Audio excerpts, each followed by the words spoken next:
Hello, hello, everybody. Welcome in. And Mr. Sickbro, thank you for the 31 months. I appreciate it. Dying. Hopefully, you guys have been good today. We have some Miyazaki news. We have lots of Miyazaki news, actually. Some stuff that might disappoint a couple of you, and then some stuff that might be kind of exciting. So I'm going to do my makeup, chill out with you guys like we did a couple of days ago. And we're going to go through this new Miyazaki interview. But welcome in, guys. Hopefully you've had a nice day. Fardeen, have you started your new Dark Souls 2 run yet? All I know is that hexes are disgustingly strong. That's all I know about hexes, is that they decimate everything. So I'm sure that'll be a lot of fun. I think actually Nap is currently doing a hex-only run on Dark Souls 2. And I'm sure that's been a lot of fun. So if you have any questions, Nap's chat's probably the one, because he's been getting deep into hexes for a little bit. Chose Colbert's name. I think you should have gone with Stride's Pet, to be honest. I think that would have been way better. I think that's more fitting for Dark Souls 2, but hey, who am I to judge? You should just call yourself in all capitals, Feeble Cursed One. I think that would have worked too. Oh, there it is.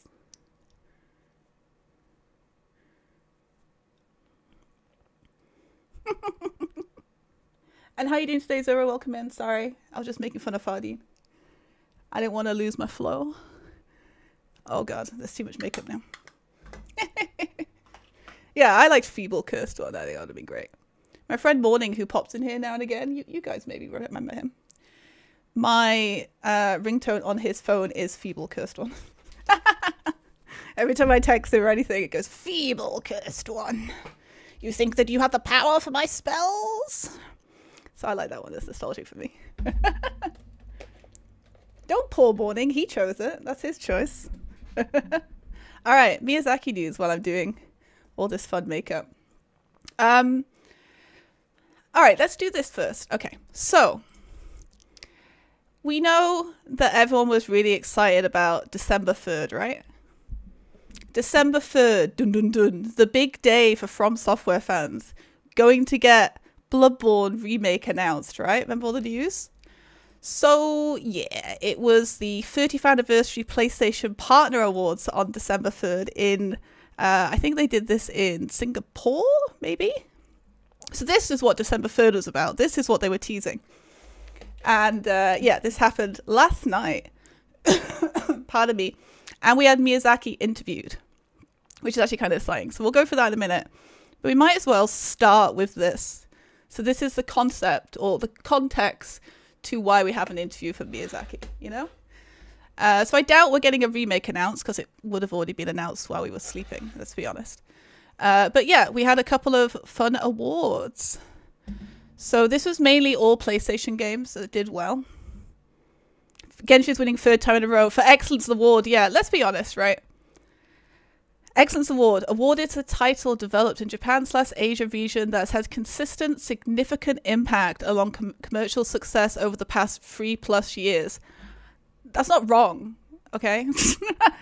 Just because we're not Genshin Impact fans doesn't mean that that's probably one of the best like gacha games that's come out lately, right? Okay? It was like the start of like really big storied gacha games. It's the one that's commercially done the best.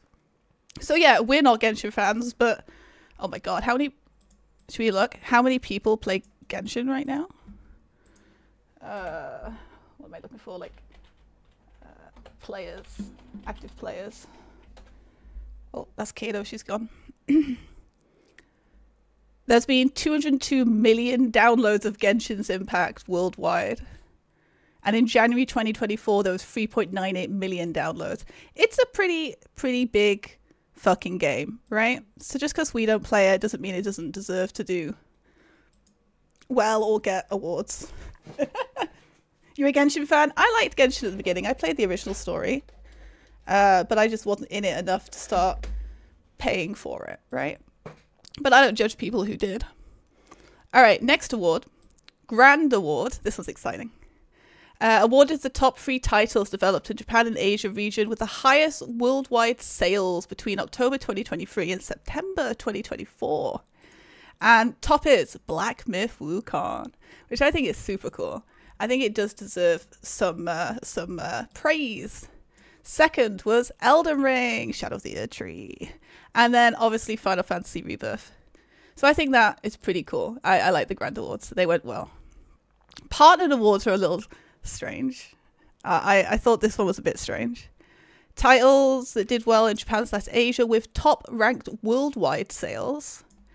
Dragon's Dogma 2.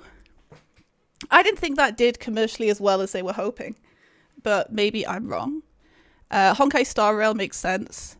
Like a Dragon Infinite Wealth. I don't remember that doing that well either.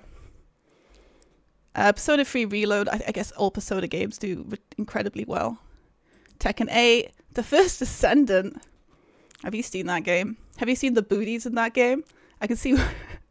I'm sure the booties made it do well. But I didn't think it had done so well that it'd get pardoned awards. And then Zenless Zone Zero. But yeah, I can show you a booty. There's no harm in showing you. There you go. This is behind me. I mean, there she is. See, the game has good assets. Let's just say that. Has good assets. I remember a lot of people enjoying the assets in that game. So that's the First Descendant. I think it's just like a shooter game, you know. Special awards. I thought I was gonna. No, I'm good. Almost. Special award. No, I'm gonna cough.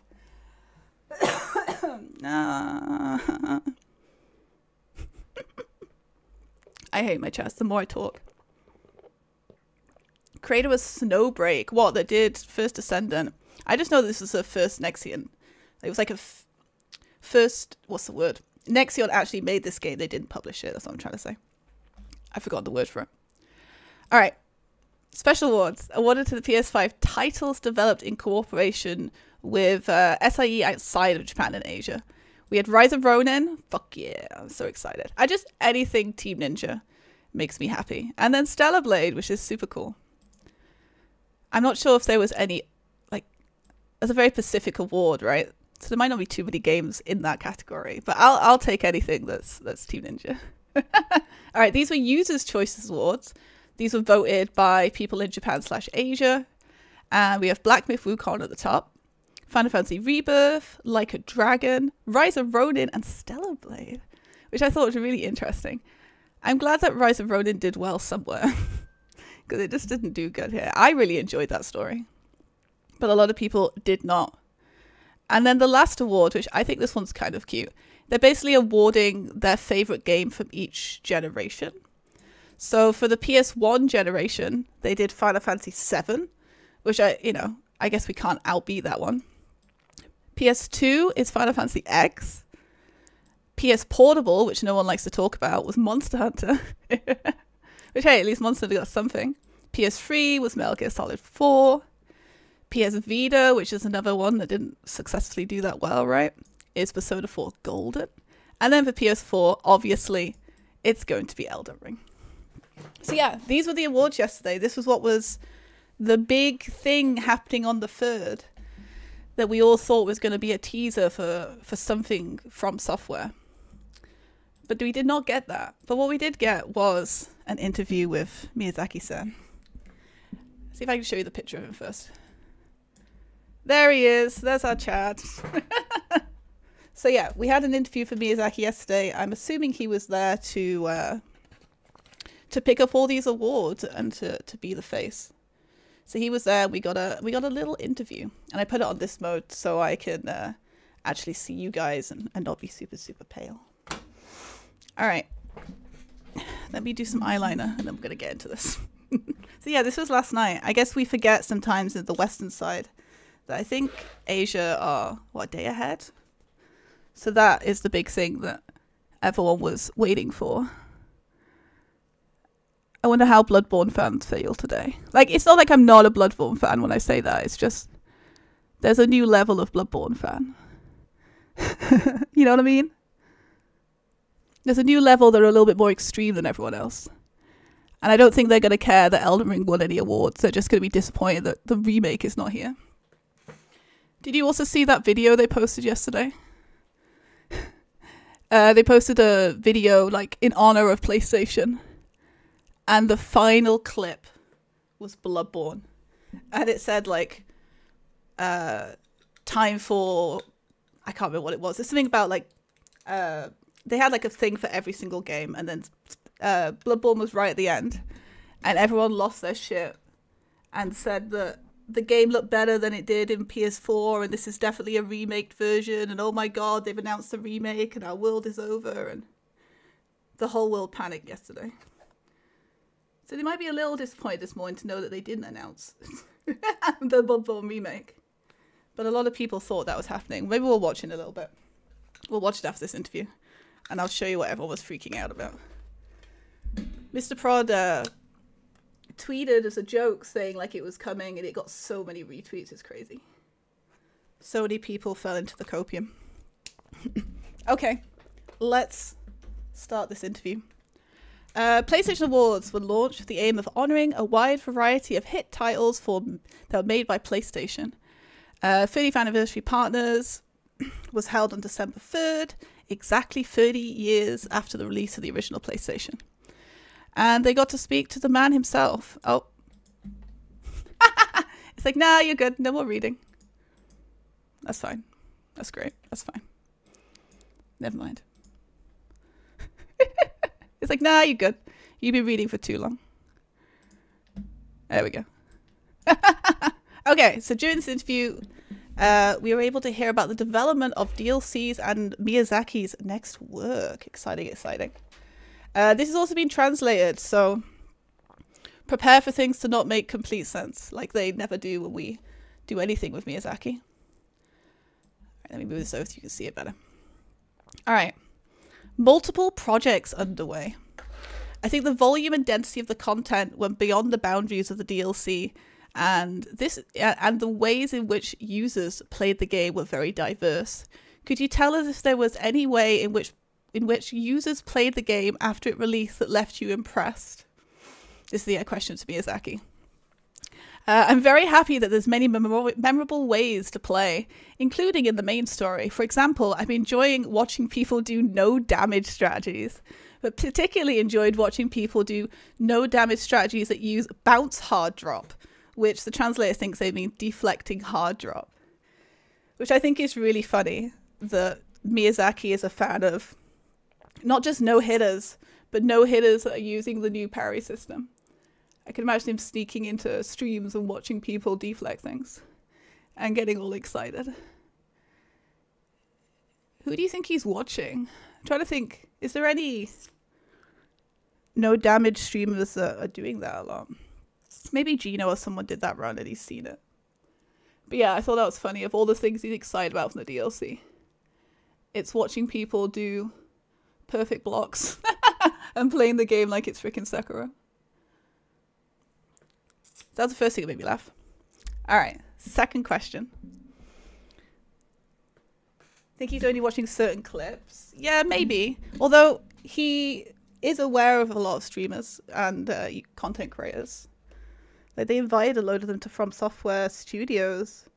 I think for maybe it was Elden Ring's release, maybe it was Sekiro. But yeah, a lot of them did get invited, so they are aware that we exist.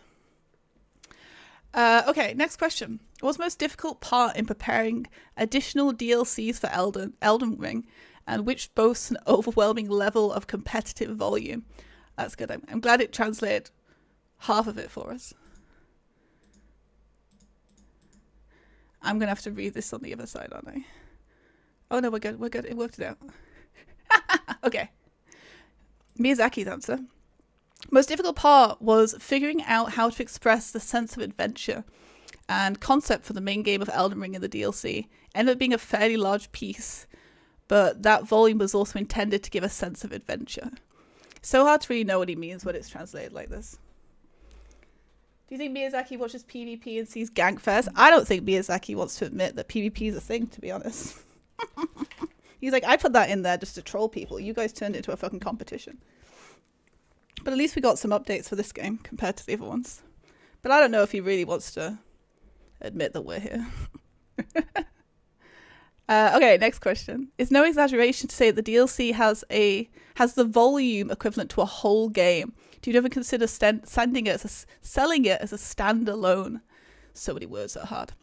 I don't have that kind of idea. It was originally developed as DLC, and as mentioned earlier, the volume was meant to create a sense of adventure that is characteristic of Elden Ring. It was only when I was told that I had the idea of being able to play it independently that I thought about it. Oh, so what he's saying, like, he didn't realize how big it was going to be in time, until he, like, played it himself. Which, they should have known that, right? Because they were going to be 2 DLCs, and they just decided to put them together.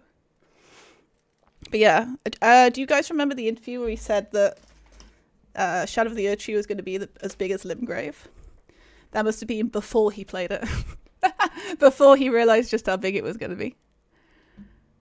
Alright, next question. More DLC stuff. Main story was highly rated.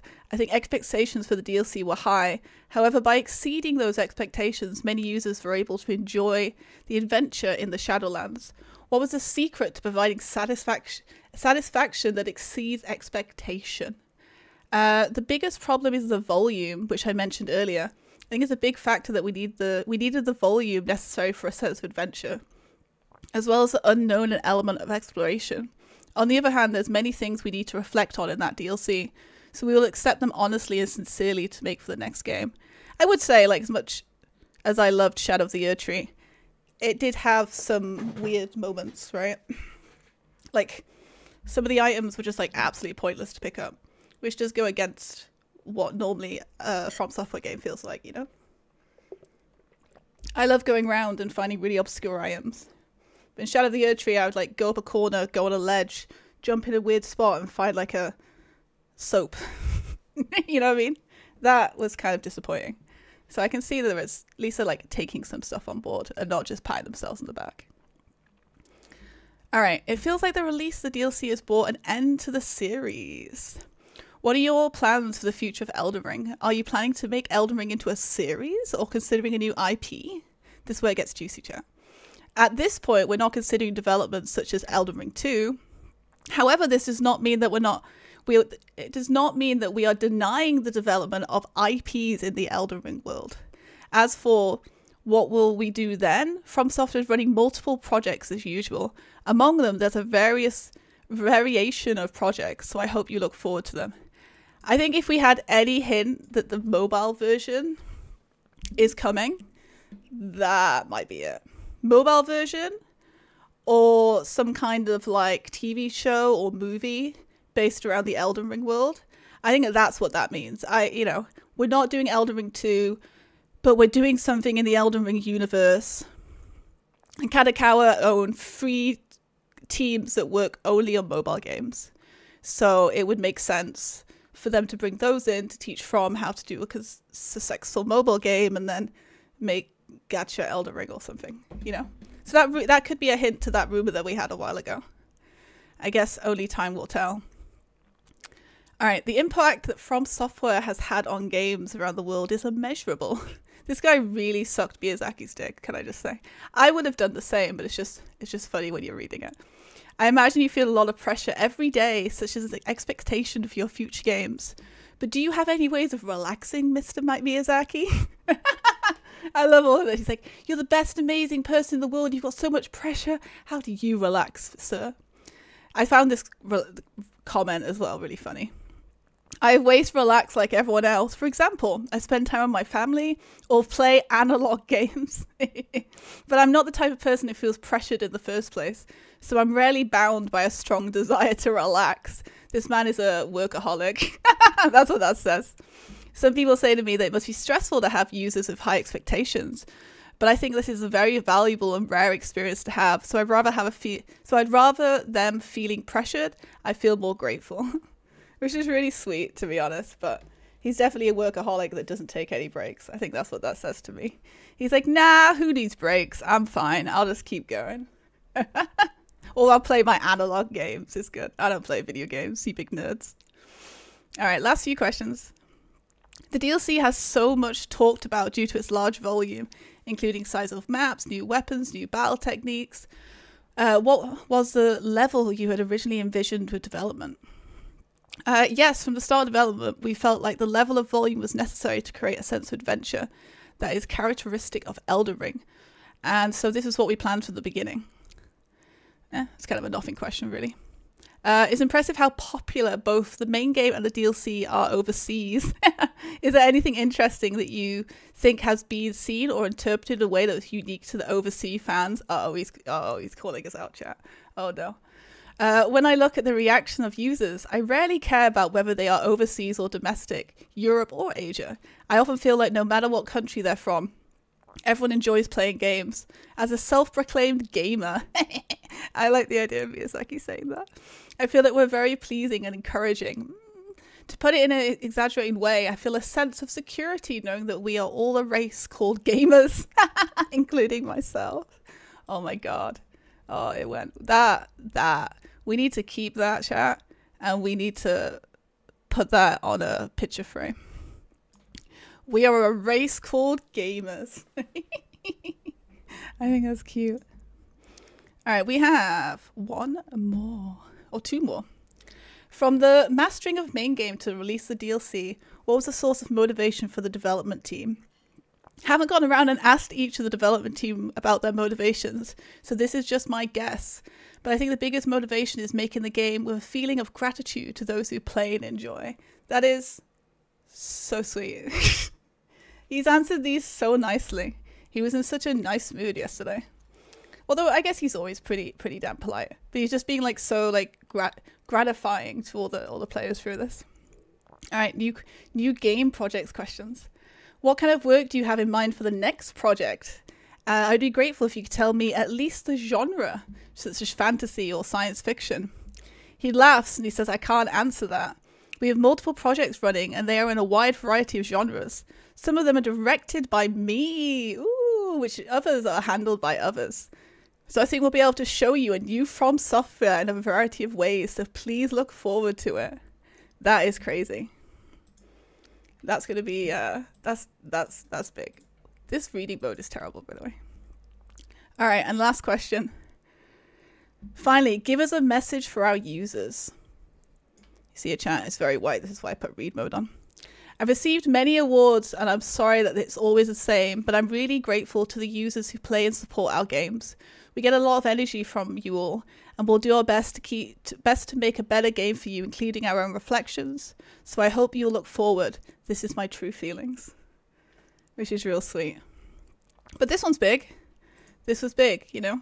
He is personally directing new games. He has the other teams working on new games, and they've got multiple in multiple genres. So that's super, super, super exciting. So this was the Miyazaki stuff yesterday. All of the interviews we had. And yeah, I guess we've got a lot coming from Software soon, which would be super, super exciting. So many good things coming. So what do you guys think? Do you think we're getting a mobile Elden Ring? How do you actually feel about that? I guess we always knew that they... I guess I'll leave music on for a minute. I guess we always knew that they wanted to do more, right? Because they made Elden Ring into a franchise. They definitely wanted to like make new stuff of it, whether it was like a manga or a movie. I'll be honest, they could have taken all of what George R.R. Martin wrote and put it into a book, and that thing probably would have been epic. You know? Even if it was just like his like concepts for things. I think we all would have like eaten that up and it'd been very, very good. What do I need? Blush. Mobile gaming's huge in Asia. Yeah, I guess it's worldwide massive at this point, right? It's just there's just more of a pushback here from certain people. But it's a massive, massive genre and has been for a long time.